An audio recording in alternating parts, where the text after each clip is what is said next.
Bugün bana şu yıl 2025 yılda meni birinchi marta Qumqo'rg'ondan chiqib ketganimga, Toshkent to'prog'iga yetganimga 50 yil bo'ladi.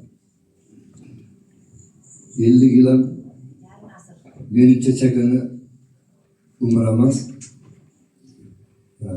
To'g'ri, albatta bizlar kelamiz, ketamiz, do'stlar bor,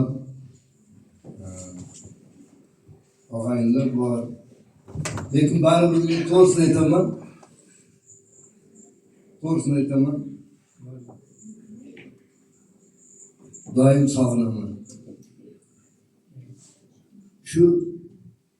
Shuncha yil o'tib ham o'sha tushlarimda o'sha yoshlik, bolalik, yoshlikdagi o'sha ko'chalar kiraveradi-da.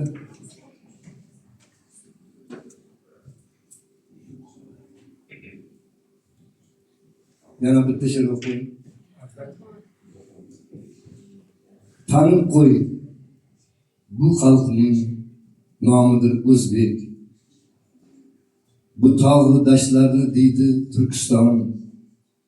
Qizlari malika, yigitlari bek. O'zlari yerda-yu g'ururi osmon.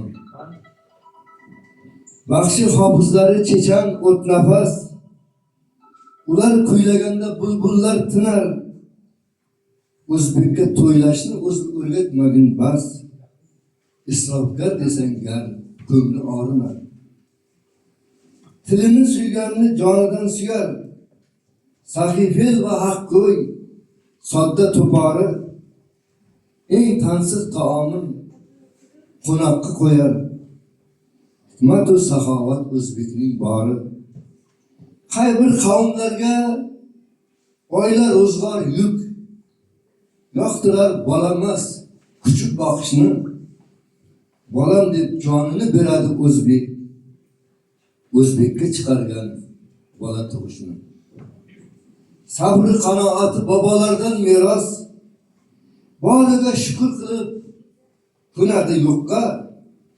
Aqli zakovatda bo'lsang-da mumtoz. O'zingcha osmondan kelma o'zbekka. Uddalayapsan oson yashashni, qoyil. O'zbekka o'rgatma qanday yashashni.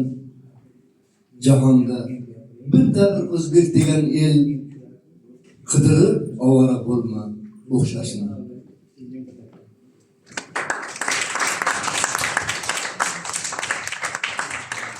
Yana bir bor rahmat, ko'rganimdan xursandman.